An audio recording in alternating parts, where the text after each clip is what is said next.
Yu Xiaoxiao menjelaskan bahwa kontrak Suan belum habis kalau mereka mendatangani kemungkinan besar mereka harus membayar biaya pelanggaran kontrak diperkirakan beberapa juta. Selain mendatangani kontrak Jiang Cheng juga berarti harus mendirikan perusahaan baru. Jiang Cheng pun meminta Yu Xiaoxiao untuk tidak khawatir soal dana. Setelah perusahaan berdiri, dirinya akan menyerahkan semuanya kepada Yu Xiaoxiao untuk dikelola. Dan dirinya tidak akan ikut campur, dirinya juga bisa memberi Yu Xiaoxiao beberapa saham. Dalam pikiran Jiang Cheng, sistem pendanaan untuk mendirikan perusahaan akan tersedia selama Suan diberi sumber daya yang tepat, dia akan menjadi sangat terkenal dalam 2 tahun. Saat itu Suan juga akan memberinya keuntungan operasional yang cukup besar. Namun Yu Xiaoxiao menyebut ini tidak bisa, meskipun perusahaan berdiri dirinya hanya akan bertanggung jawab pada operasional dan manajemen. Dirinya sama sekali tidak bisa menerima saham, paling buruk Jiang Cheng bisa memberinya gaji tinggi. Dalam pikiran Yu Xiaoxiao, walaupun dirinya tahu Jiang Cheng tidak kekurangan uang, tapi dengan membantunya mengelola perusahaan dirinya sudah naik dari manajer departemen menjadi manajer perusahaan. Dan suara dirinya tidak lagi di level yang sama, hanya poin ini saja sudah membuat dirinya sangat puas, dan soal gaji dirinya yakin Jiang Cheng tidak akan memberikannya lebih sedikit dari sebelumnya. Jiang Cheng menyebut bahwa Yu Xiaoxiao benar-benar bodoh, tidak perlu ada jarak sejauh ini antara mereka. Yu Xiaoxiao pun mengingatkan bahwa dirinya merasakan kebahagiaan karena menyukai seseorang dan dirinya merasakan hidup. Sungguh bersama Jiang Cheng dirinya sudah sangat puas. Sebelum bertemu Jiang Cheng, hidupku tidak ada artinya. Setiap hari dirinya dipaksa untuk menikah. Lalu ponsel Jiang Cheng berbunyi, ada sebuah pesan masuk ke ponsel Jiang Cheng. Dan ternyata itu dari Suan. Suan menyebut bahwa ini mungkin agak lancang, tapi dirinya tetap ingin memastikan dengan tuan muda Jiang Cheng apakah besok kita akan bertemu di mana dan jam berapa. Melihat hal ini, Jiang Cheng menilai sepertinya ada yang cukup bersemangat. Kemudian keesokan harinya Jiang Cheng dan Suan bertemu untuk membicarakan soal investasinya. Dan di mana Suan sudah menunggu Jiang Cheng, dan Jiang Cheng meminta Suan untuk masuk ke dalam mobilnya. Lalu Suan bertanya mereka akan pergi kemana. Dan Jiang Cheng pun menyebut mereka akan pergi ke Lujiajui Hotel Baiyun untuk makan dan membicarakan hal kemarin, dan Suan pun mengerti. Berapa menit kemudian mereka pun sudah berada di sebuah tempat makan di Hotel Baiyun. Jiang Cheng pun menyebut apakah drama yang Suan rencanakan untuk syuting ini investasinya besar. Lalu Suan menilai Tuan Jiang Cheng bercanda, dan menyebut mana mungkin dirinya bisa jadi pemeran utama di proyek sebesar itu, dirinya bukan siapa-siapa. Dan ini hanya drama web kecil saja, investasinya tidak besar, rencana perusahaan hanya 5 juta. Jiang Cheng yang mendengar hal ini menjadi hilang semangat, dan menyebut drama seperti apa yang bisa dibuat hanya 5 juta saja. Suan pun menjelas produksi kecil ini biayanya rendah namun hasilnya cepat, jadi perusahaan tidak akan mengalami kerugian. Namun yang terpenting adalah jalan ceritanya bagus dan tidak membosankan. Dan dirinya merasa drama ini punya potensi besar. Suan pun menyebut apakah Tuan Jiang Cheng ingin melihat naskahnya lebih dahulu. Namun Jiang Cheng tidak mengiyakan, dirinya hanya berinvestasi saja. Suan pun masih tak percaya dan sekali lagi menanyakan Tuan Jiang Cheng serius tidak perlu baca naskahnya. Jiang Cheng pun menegaskan dirinya tidak perlu melihat dan membacanya. Dan menyebut jika dirimu khawatir dirinya akan langsung transfer uang investasinya kepada Suan. Suan yang mendengar hal ini seketika menyebut tidak perlu, dirinya hanya terkejut saja. Karena ini kedua kalinya mereka bertemu hari ini. Suan pun berpikir dalam pikirannya, selama bertahun-tahun dirinya belum pernah melihat investor seperti ini, bukan hanya belum pernah melihat, bahkan mendengar saja belum pernah. Kemudian Jiang Cheng berkata kepada Suan, namun sebelumnya dirinya mempunyai satu syarat. Suan harus bekerja sebagai artis di perusahaannya. Suan pun seketika kaget dan bertanya apakah Tuan Jiang Cheng ingin mengontraknya. Lalu Suan menyebut dirinya hanya artis biasa, lagi pula kontrak sebelumnya belum berakhir. Jika itu terjadi mereka harus membayar denda pelanggaran kontraknya. Jiang Cheng pun mengerti dirinya yang akan membayarnya, jadi tidak perlu dipermasalahkan. Suan yang mendengarnya tiba-tiba berpikir dirinya bukan gadis polos yang naif. Dirinya tentu paham pepatah, tidak mungkin seseorang memujinya tanpa ada alasan. Namun jika diperhatikan Tuan Jiang Cheng sangat tampan juga dan ini bukan kerugian besar baginya. Menyetujui ini berarti dirinya bisa tidur dengan Tuan Jiang Cheng sekaligus mendapatkan pujiannya. Bukankah ini seperti sekali dayung 2-3 pulau? Namun Suan menyadarkan lamunannya dirinya tidak boleh mengkhianati prinsipnya, kalau tidak untuk apa semua usahanya selama ini. Kemudian Suan berkata apakah Tuan Jiang Cheng mempunyai perusahaan hiburan. Jiang Cheng pun menjawab dirinya belum mempunyai perusahaan. Lalu Jiang Cheng menyebut tapi kalau Suan setuju dirinya segera akan buat. Jiang Cheng pun berkata dirinya dengar dari Yu Xiaoxiao kalau Suan tidak dihargai di Tiancheng Entertainment. Dan Jiang Cheng meyakinkan Suan untuk tidak khawatir jika dirinya mengontrak Suan, dirinya akan urus dendanya. Dan fokus perusahaan 2 atau 3 tahun ke depan akan ada padamu. Kemudian Suan menyebut Tuan Jiang Cheng. Apakah ada syarat khusus untuk investasi ini? Dan terlihat nilai persahabatan Suan 50 poin. Jiang Cheng yang melihatnya menilai bahwa nilai persahabatannya hanya 50 poin. Dan Suan hanyalah orang asing baginya. Kalau dirinya benar-benar mengajukan permintaan semacam itu, Suan pasti tidak akan terima, kalaupun terima itu pasti hanya terpaksa, dan tentunya sama sekali tidak menyenangkan. Jiang Cheng pun menyebut tenang saja selama Xuan menjadi artis di perusahaannya. Dirinya tidak akan meminta Xuan melakukan hal memalukan dengan orang. Xuan pun sangat senang mendengarnya dan berpikir, di zaman sekarang dirinya bisa menemukan agensi seperti ini. Yang tidak meminta apapun tapi tetap mau mengeluarkan uang untuk mendukung dirinya, lalu apalagi yang dirinya ragukan. Dan terlihat nilai persahabatan Xuan bertambah menjadi 60 poin. Lalu seketika Xuan berkata Tuan Jiang Cheng kapan dirinya akan dikontrak, dan bolehkah dirinya memanggil Tuan Jiang Cheng bos mulai sekarang. Jiang Cheng menilai jika dirinya dipanggil bos itu akan terlalu formal. Tapi kalau kakak mungkin terdengar lebih baik. Dan Xuan berkata bos. Jiang memang umurnya berapa? Jiang Cheng pun menyebut dirinya baru sekitar 20-an. Xuan pun menilai 20 tahun sudah setua itukah? Bukankah bos Jiang bilang baru akan masuk kuliah? Seharusnya umur bos Jiang 18 tahun bukan 20 tahun. Jiang Cheng menggoda Xuan sambil menyebut jadi dirimu bicara soal umur kukira. Xuan pun terlihat tersipu, dan menyebut dasar bos Jiang Cheng cukup nakal juga. Kemudian setelah hidangan tersaji, Xuan meminta kepada bos Jiang makanan ini biar dirinya yang bayar. Dirinya benar-benar berterima kasih atas bantuannya. Jiang Cheng menyebut sebagai ungkapan terima kasih dirinya pinta Xuan untuk fokus syuting ke depannya. Film yang sukses akan jadi balasan terbaik atas investasimu. Lalu Xuan pun menjawab tenang saja bos Jiang dirinya akan bekerja keras dan dirinya berjanji akan tampil baik. Di saat bersamaan notifikasi muncul dan memberi selamat kepada Jiang Cheng telah menerima niat kontrak dari Xuan. Hadiah sedang didistribusikan. Hadiah misi 20% dari mata uang virtual, Heng Cheng Investment Company. Catatan satu sistem telah mendukung secara hukum acara ini, semua dana Jiang Cheng akan disalurkan melalui Heng Cheng Investment Company. Sehingga memperoleh sumber dana resmi, catatan diasumsikan bahwa Jiang Cheng membeli saham Heng Cheng sejak perusahaan berdiri. Dan semua informasi Heng Cheng legal serta dapat diverifikasi. Informasi ini telah disimpan dalam sistem dan dapat langsung diakses oleh Jiang Cheng.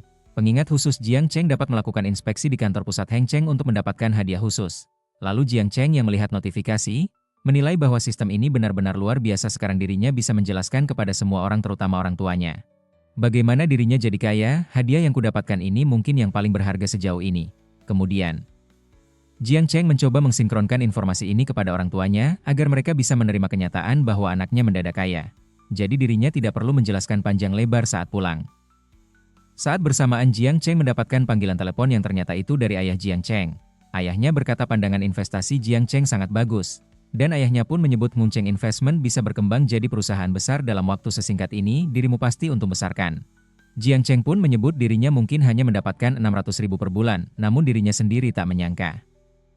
Lalu ayah Jiang Cheng menilai kalau dirimu mendapatkan 600.000 per bulan, maka pendapatan per tahunnya lebih dari 7 juta. Dan ayah Jiang Cheng yang bernama Jiang Tua, seketika mendapatkan sindiran dari ibu Jiang Cheng sebentar lagi anakmu akan melampauimu. Lalu ayahnya menyebut anak nakal ini hanya beruntung saja, dengan wajah yang memerah. Sang ibu pun menyebut kepada Jiang Tua sudahlah dirimu jangan keras kepala. Siapa tadi yang sombong ke temannya tentang betapa suksesnya anaknya? Kemudian Jiang Cheng berkata kepada ayah dan ibunya hadiah apa yang kalian inginkan akan dirinya bawakan saat pulang nanti. Ayahnya pun menyebut tidak usah. Ayah hanya memberitahu saja. Ingat jangan sombong atau tergesa-gesa, ini baru permulaan jangan sampai terlena. Jiang Cheng pun mengerti dan menyebut ini semua untuk ayah dan ibunya lalu menutup panggilannya. Setelah itu Jiang Cheng meminta Xuan untuk menemani dirinya berjalan-jalan santai ke pusat perbelanjaan karena hari masih sore. Xuan tak keberatan soal ini, namun menyebut bahwa dirinya tidak membawa apapun saat datang ke sini. Jiang Cheng pun tak mempermasalahkannya, kalau Xuan sudah kenyang, ayo kita pergi. Xuan pun mengerti. Beberapa saat kemudian di sebuah pusat perbelanjaan, Xuan yang melihatnya menilai dan berpikir kukira mereka akan pergi ke tempat barang seharga puluhan ribu yuan saja. Ternyata ini toko dengan harga mulai dari 200.000 yuan, inikah yang disebut orang kaya sebagai jalan-jalan santai. Lalu ada seorang pelayan yang menyapa Jiang Cheng, dan berkata apakah tuan sudah reservasi. Jiang Cheng pun mengiyakan hal itu, pelayan pun segera mempersilahkan Jiang Cheng untuk masuk, saat mereka memasuki toko. Xuan tak sengaja melihat temannya, lalu Xuan pun langsung menyapa dan menyebut senior Lin Ru. Kebetulan sekali tidak menyangka mereka bertemu di sini. Lin Ru yang menyadarinya seketika kembali menyapa dan bertanya apakah Xuan juga mau lihat-lihat jam. Xuan menjawab dirinya hanya menemani satu. Namun seketika Xuan berpikir sejenak sepertinya masih terlalu dini dirinya memanggilnya bos sekarang. Xuan pun menyebut tidak dirinya hanya menemani seorang teman datang untuk melihat jam saja. Lin Ru yang melihat Jiang Cheng berpikir dalam pikirannya pria tampan ada banyak di lingkaran ini. Tapi penampilan bukanlah yang terpenting adalah apakah dirinya punya kekayaan. Lalu pria yang melihat Xuan pun seketika menilai siapa wanita cantik ini, dunia hiburan memang penuh orang-orang berbakat. Jiang Cheng pun seketika memindai Lin Ru dan terlihat nama Lin Ru, umur 27 tahun. Tinggi 165 cm, penampilan 90 poin, tubuh 88, privasi 78. Jiang Cheng yang melihat poin privasi Linru pun terkejut dan menyebut bintang populer Linru. Sepertinya kakak di samping sebelahnya punya 77 orang yang sepemikiran dengannya. Si pria itu pun menanyakan kepada Linru, dengan wajah yang penuh nafsu, siapa juniormu ini? Dan diketahui pria ini bernama Wang Hai. Lalu Linru menyebut dia jadi pembantu dirinya di drama kostum sebelumnya. Lalu si pria menyapa dan memperkenalkan dirinya bernama Wang Hai, dirinya khusus di bidang investasi film. Kalau dirimu mau buat film nanti, dirimu bisa langsung hubungi diriku. Linru yang mendengar dan melihatnya berpikir dan menilai Suan dan dirinya bahkan tidak di level yang sama saat diriku syuting selalu bos investor yang mengajak dirinya beli jam. Dirinya yakin Suan hanya bisa membantu bosnya pilih jam lalu main dan tidur dengannya setelah itu. Kemudian Suan pun berpikir inilah realita industri kita jika dirinya tidak terkenal. Tak ada orang yang ingat namamu, tapi jika tiba-tiba terkenal dirinya akan segera punya banyak teman baik. Suan pun menilai tapi teman baik ini hanya akan tanpa malu menyebutkan di Weibo setiap hari. Karena yang mereka inginkan sebenarnya hanya menumpang ketenarannya saja. Kemudian Suan bertanya kepada Jiang Cheng, apakah bos Jiang hari ini ada tujuan khusus? Jiang Cheng berkata tidak ada. Jiang Cheng bertanya kepada pelayan dan menyebut dirinya belum lihat yang cocok. Jam tangan apa yang tersedia baik untuk pria maupun wanita tidak masalah. Lalu pelayan pun menjelaskan model seri 7122 yang disukai dua tamu tadi tersedia. Tapi model populer Starry Sky habis stok dan harus dipesan serta antri. Jiang Cheng pun menanyakan harga dari jam seri 7122. Pelayan pun memberimu harga jam wanita 380.000 yuan, kalau beli sekarang bisa dapat harga publik. Jiang Cheng menilai bahwa terlalu murah sebagai hadiah untuk ibunya, dan Jiang Cheng pun meminta kepada pelayan untuk mencarikan jam tangan wanita mulai dari 500.000 yuan dan menyebut tidak perlu tawarkan yang murah seperti itu padanya. Pelayan pun mengerti dan meminta kepada Jiang Cheng untuk menunggu sebentar dirinya akan ambilkan. Linru yang melihat dan mendengar hal itu merespon dan berpikir ini sesuatu yang dirinya siapkan dengan susah payah bersama kakak Wang. Namun Jiang Cheng bilang itu murah. Wang Hai yang mendengarnya juga berpikir apa? 380.000 itu bukan 38 yuan. Ini menarik sekali. Linru bahkan sempat menyindir dirinya jadi pembantu kecil. Jarang ada yang bisa mengejeknya. Saat Suan memperhatikan Linru, Jiang Cheng mengajak Suan untuk membeli jam. Suan pun menyebut dirinya di sini hanya lihat-lihat saja, dirinya tidak mampu untuk membelinya juga. Bersamaan notifikasi muncul kembali. Notifikasi memberitahu peringatan misi baru berikan Suan sebuah jam tangan wanita. Hadiah misi akan dihitung setelah selesai. Jiang Cheng yang melihat notifikasi ini menilai bahwa misi acak ini benar-benar terlalu acak. Tapi dirinya juga sebenarnya ingin memberinya hadiah untuk memperkuat hubungan mereka. Kemudian Jiang Cheng pun menyebut kepada Suan kalau dirimu suka dirinya akan membelikannya. Suan pun berkata tidak perlu, dirinya akan membelinya sendiri saat dirinya sudah punya uang nanti. Linru yang mendengarnya menilai apakah Jiang Cheng itu bermain sandiwara dengan Suan atau Jiang Cheng sedang pamer saja. Zaman sekarang banyak yang lihat jam tapi jarang beli, kalau hanya lihat tanpa beli akan dirinya permalukan nanti. Beberapa saat kemudian pelayan datang menghampiri Jiang Cheng dan membawa jam yang dipinta Jiang Cheng. Dan pelayan menyebut ini sangat bagus, akan kubantu Tuan Jiang memakainya. Pelayan pun memakaikannya pada Jiang Cheng dan berkata, lihat tuan, ini tampak luar biasa saat Tuan Jiang pakai. Jiang Cheng meminta Suan untuk melihat dan menilai jam tangannya. Suan pun berkata bos Jiang, jam itu cukup lumayan bagus.